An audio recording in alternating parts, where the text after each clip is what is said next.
Alors, on cherche la meilleure compo de 2025?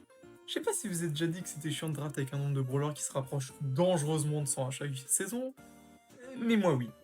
Dans cette vidéo, je vais essayer de vous montrer qu'il n'y a qu'un seul vrai type de brawler à connaître, les monstres. Si vous vous demandez ce que je veux dire par monstre, je parle ici de tout ce qui saute, qui dash et qui arrache. Et évidemment les healers, parce que dans le triple monstre, on ne laisse personne sur le bas-côté. Donc pour illustrer ça, je vais dans cette première vidéo vous montrer 3 exemples de ce que j'appelle un triple monstre. Les parties seront ici entre légendaires 1 et 2, puis on essaiera éventuellement de jouer plus haut dans une prochaine vidéo.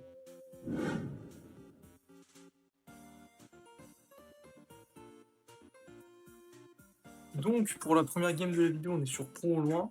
Donc le braquage c'est un peu le mode par excellence où triple monstre ça peut passer sans problème. Donc on bannit tout simplement les brawlers qui seraient trop puissants en défense, donc comme Charlie ou Lumi, ou Melody. Alors c'est pas forcément fort en défense Melody, mais c'est trop fort en attaque, ça peut faire plus d'épais que nous, ça peut nous esquiver donc ça nous embête. En face, il décide de first pick Bonnie, alors c'est un peu original, mais en même temps son hypercharge elle vient de sortir, donc j'imagine qu'ils veulent tester, et puis que c'est fort, bon, c'est pas forcément incohérent. On répond donc avec Doug et Draco, alors là il a pas son hypercharge, mais moi j'ai l'hypercharge de Doug, donc on échangera, il y aura pas de problème. Et de l'autre côté, Doug et Draco, c'est un combo qui est assez compliqué à tuer, donc ils sont obligés de partir sur Kor'bak pour essayer de nerf le heal et Colette pour essayer d'avoir les DPS pour nous tuer. En pratique, ça peut sembler être une bonne idée, mais le problème de leur compo, c'est que c'est Colette et Korvac, c'est deux brawlers qui ont besoin de leurs ults pour faire des dégâts au coffre.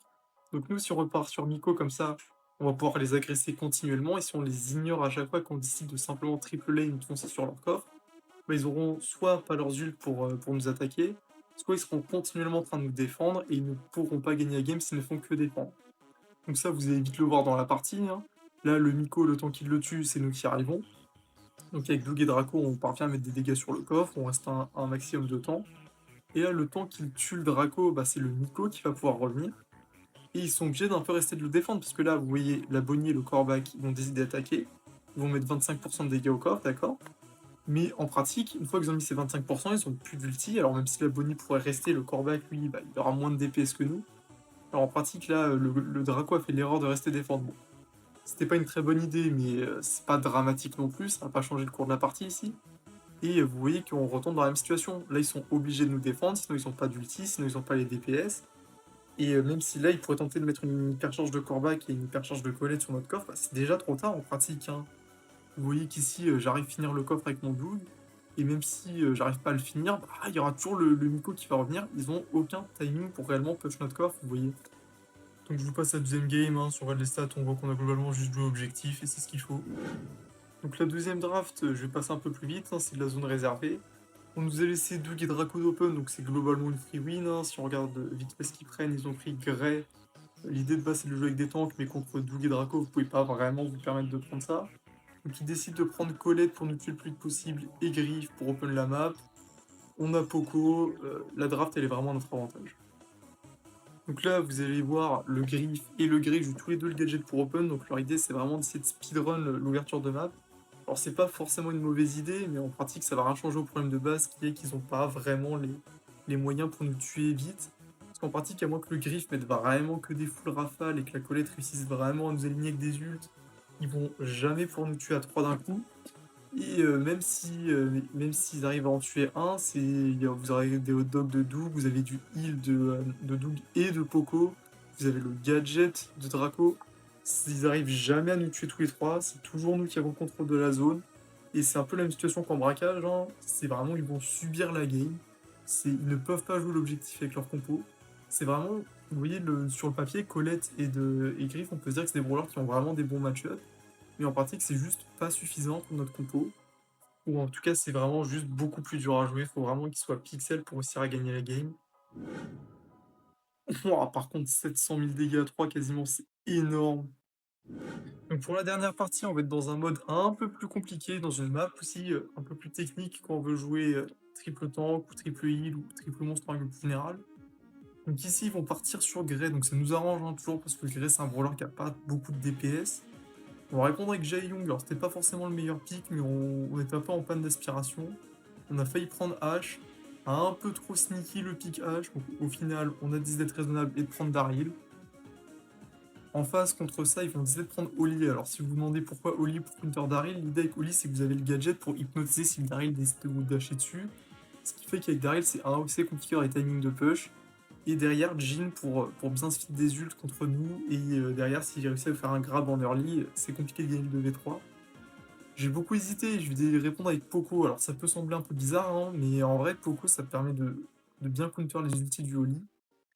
Et si le Jhin nous grave en pratique, je peux essayer de mettre un ulti de Poco au bon timing pour empêcher le mec de mourir. Alors ça marche que si c'est le Daryl qui se fait grave, parce que Jaehyung en pratique il se fait trichot avant que je puisse lui, je pense.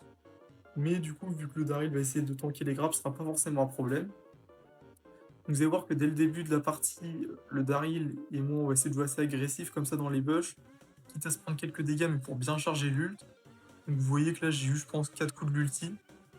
Et derrière en fin de zone, bah, si on a un ult on gagne. Alors là évidemment on se prend un grab, fin de round. Bon, c'est pas grave, on go next. Donc ici vous voyez que j'ai quand même réussi à charger une hypercharge, donc on n'a pas tout perdu sur le premier round. Là, le Grey, il a flop, hein. Très très mauvaise position derrière ses murs incassables parce qu'entre les grabs du Jhin et les grabs du Grey, c'est vraiment dangereux. On en a eu de la chance parce qu'il a raté. Mais c'est vrai que c'est vraiment un truc où il y a tout qui peut aller très vite. Et c'est vraiment des compos où il vaut mieux essayer de jouer patiemment dans les bush et les obliger à push que d'avancer derrière les murs incassables. Donc là, vous voyez que ça a pas loupé, hein, il s'est pris un grab. Mais derrière, on va pouvoir assez bien revenge kill. Il fait une grosse action là avec Daryl où il avance. Il se prend un heal, ce qui permet de survivre. Et derrière, avec Poco, j'ai eu suffisamment de dégâts pour tuer le Grey et mettre très low le Oli. Il finit le Daryl. Bon, derrière le round, il est free. Par contre, là, ce qui va se passer, c'est qu'on a plus d'ulti. Donc, on se retrouve dans la même situation qu'au premier round. Et cette fois, c'est un peu une course de vitesse entre le premier qui charge un ulti entre Jhin et moi. Sauf que vous voyez que le Jhin a déjà un ult. Mais par chance, il a pas dû voir que j'avais pas d'ulti, puisqu'il décide de pas push directement. Et donc, je peux avoir mon ulti avant qu'il nous garde.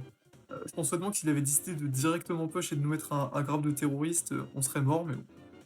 Une fois de plus, on a eu de la chance, donc pas très bien joué. Là, il grabe le Daryl, donc c'est ce que je vous disais, hein, s'il grabe le Daryl, je peux mettre un ulti, derrière, personne ne meurt. Et bon, même s'il réussit finalement à tuer le Daryl, avec mon hypercharge, je peux tous les finir, il reste que le Holy. Il n'y a pas vraiment de problème, donc voilà, bon, ça rend gratuit. Donc là, je vous montre quand même la deuxième partie, parce que ce qui va se passer ici, c'est pour vous montrer que c'est quand même vraiment pas free, hein. Vous allez voir que cette partie, on va clairement la perdre à cause de moi.